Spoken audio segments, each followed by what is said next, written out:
She's sitting in the half-moon's cup. Earthly roads have led to this new geography. Planets and stars, dust returns. Her hands besotted with this cosmic baby grin, playing starlight in a vast blackness, shifting with her tender tempos.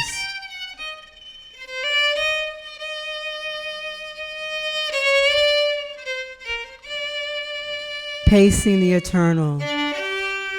Oh, darklings descant. Blackbirds and fireflies trace her unhearable musings in this evening's skies.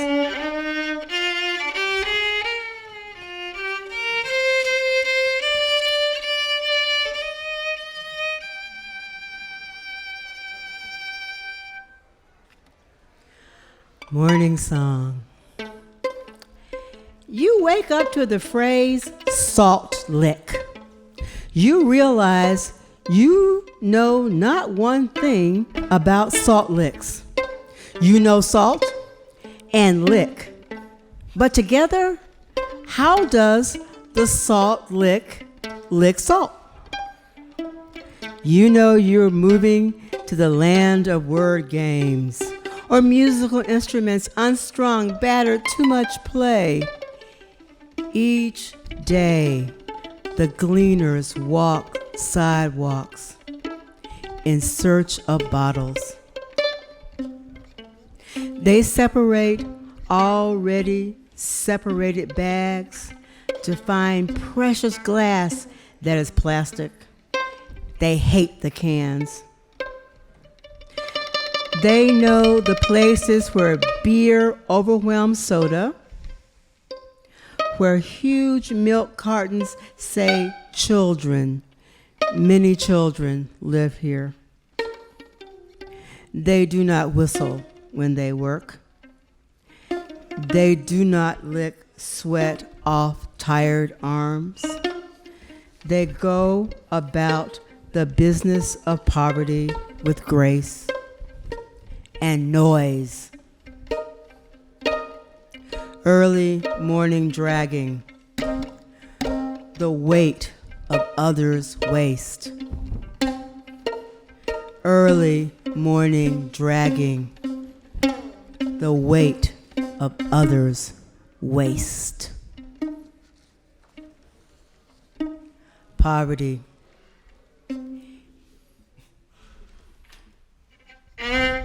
Is a broken tooth, no smile.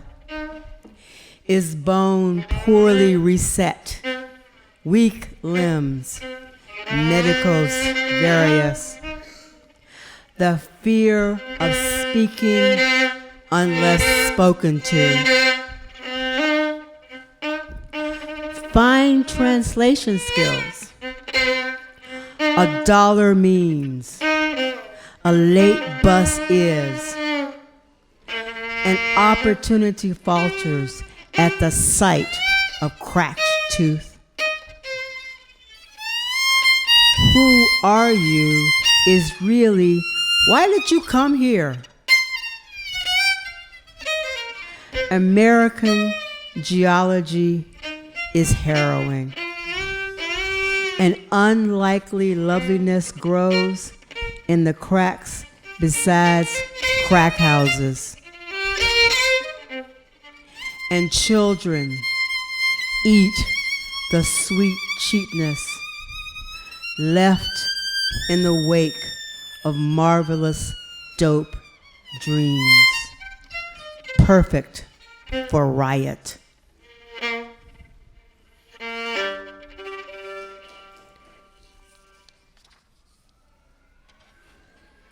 Okay, well, that was depressing. Now, we're going to move on. Sorry.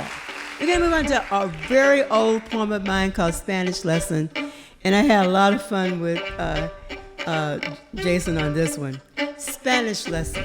So you can think of me as a young woman from Arkansas, and I live in the East Village, and I encounter all these fabulous Puerto Ricans, and I learn a lot. La Negra, term of endearment. El Blanco, dream of riches. One woman, una mujer. One man, un hombre. Tongues that begin to taste alike. Tense geography. La bomba es la danza divine de los africanos. White shoes ice the city dance floor sharp. That old pencil-thin mustache dream is dead because salsa es caliente y suave, and the men want brass to blast away the crumbling buildings, the dope, the young dead carried away with candles glowing. Las chicas dulzan trabajan, the garment district, cursing when necessary, the others damned in the push and pull. Forgive the old pirate his coffers of rum. The Inglés got more than they bargained for. The city pulsating from borough to borough, con ritmos necesarios. Las mujeres lindas por Chin Chin on 14th Street, about the one with his tongue hanging out.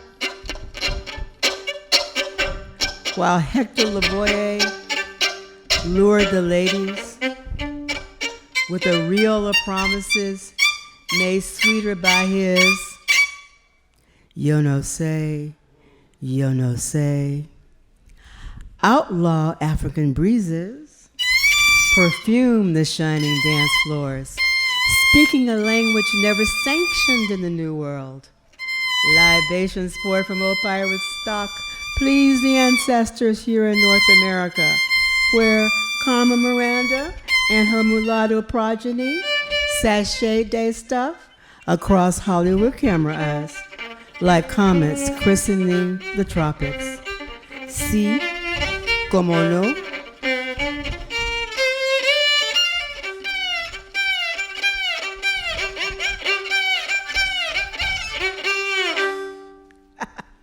Thank you.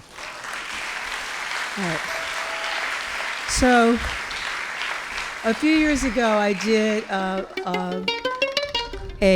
was commissioned by Mabu Mines to write the Brooklyn song for Song of New York, and actually Lisa Gutkin did the music. We don't have that tonight, alas, but I'm just going to do a couple of excerpts from it.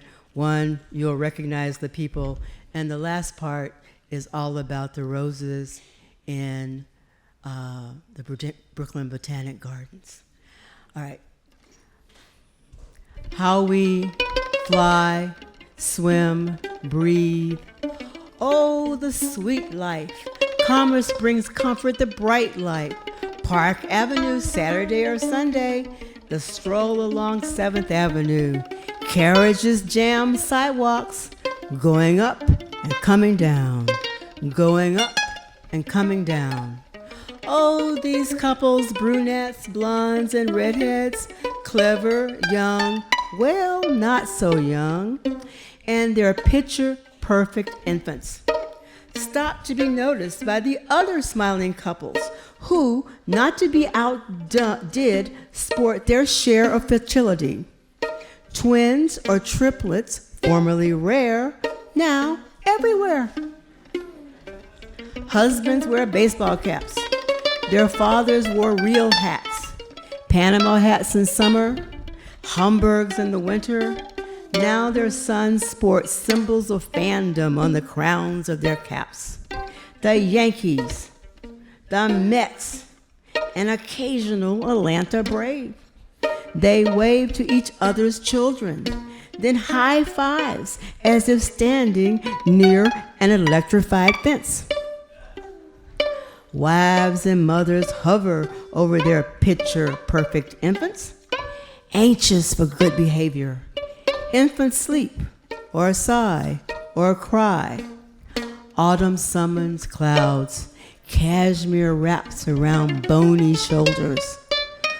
Talk real estate, talk market, talk schools, talk weather, or whether to move, maybe upstate or Connecticut if the market is really good this year. Going up, coming down, going up, coming down. Brooklyn's sweetest deals are done in the hush of competition. A rose is many named. Ballerina, hybrid musk, 1937. Spartan, floribunda, deep, deep pink, 1955. Marchesa Bocella, hybrid perpetua, 1842. White cap, found in Texas, a bastard. Chicago Peace, 1962. Was there ever? Talisman, 1929. Ruth Mother's favorite rose. Fortune teller, a hybrid tea, 1993. Eggleton rose, Rosa rubiginosa, 1551. Hips, really. Camelot, grandiflora, 1965. A memory. John F. Kennedy, hybrid tea, 1965. Audrey Hepburn, hybrid, pink, almost blushing. And the white, potently scented, double-flowered musk rose, pre-1596. Brooklyn is where species are saved from extinction. Roses, tribes, the makers of hats. Mermaid and surf. Ready? Looking at the modest buildings on Mermaid Avenue, the signs chatter English, Spanish, sort of Chinese. As the bright sun's cracked rays flash walls and windows, you see that Mermaid is where locals go to pray at a shrine, offering solace and recovery. Buy mangoes and apples and chicken, or get their hair done by African women all the way from Timbuktu. Surf Avenue is the boundary between neighborhood and fun seekers, noise and trophies and candy, beaches, bikinis, and beer. There, we spy the secret psychic's shack. She's not there to offer solace in the name of a soulmate desired, but she does not need to tell us about death, which is everywhere. Hear it in the shouts of the riders from the top of looping rides, in the Atlantic's dark waves, and the cut flesh of burned hands of the fry cooks come for the American dream, but lately riding the night's angry mares.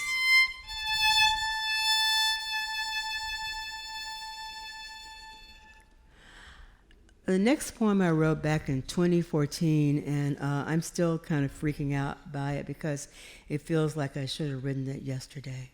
Blossom in the Gyre. Speak of cataclysms and catastrophes.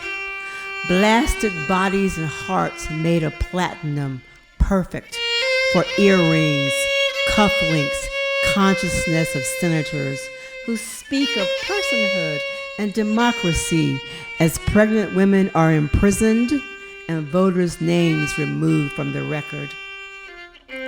What are they to make of poets slinging words, commanding moist earth for walking, a forest to house, a country of animals, a place for the wounding and the wounded?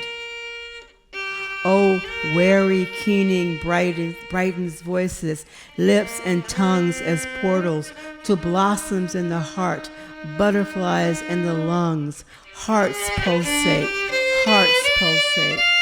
One and one and one, and daily the petals open, daily the butterflies travel across a world that too often beats the earth with heavy vehicles, scorches forests to rid ancient trees of enemies, waste uncultivated food that would nurture many. laughs at the end of a cold day's work. Disasters favor dull people in their mechanical platinum hearts. And yet, these sisters singing as if songs were pulled from the deepest well of memory, of butterflies, blossoms, the splendor of horses, the year of the horse, sends them across deserts and mountains into the city's heart and out where the houses stand resolute apart, and their singing becomes a prayer for many who need a place for the divine, and their singing becomes a loom for many who need a coat of many colors, and they're singing loud as outbursts for those who demand justice, and their singing creates the possibility of a vision of peace, and their song sung over and over speaks loudly terrible knowledge of war. Early in this new millennium, the terrible knowledge of war is crafted into coffins for butterflies, blossoms. Divination in the keening, sisters with horse knowledge, land knowledge, knowledge of the Creator's plan. Sisters, open your portals, blossom as you have done in so many dominions. Let the butterflies find their way. Let the butterflies find their way.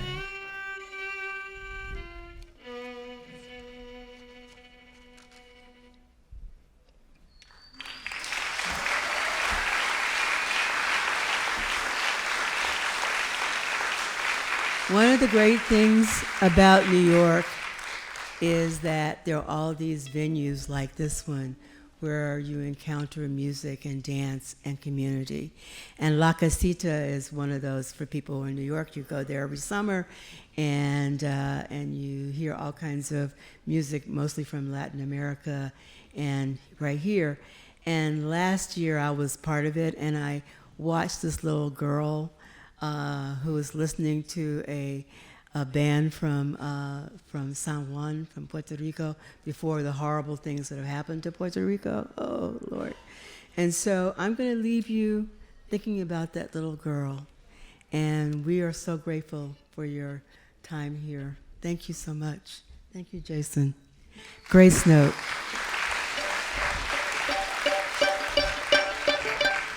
There is a little girl happy at La Casita. See her compose her dance as the band launches a Hebrew tune from old San Juan. Watch her smile rise and her little legs loop before the stage's apron. She's the grace note, the sweet dream of Manny Vega's phantasmagorical temple to community. The laughter, the dominoes, the courting couples, the elders resting, the garden fertile with peppers and squash and bitter greens from around the world. The courting couples, the elders resting, the garden fertile with peppers, squash, and bitter greens from around the globe. Thank you.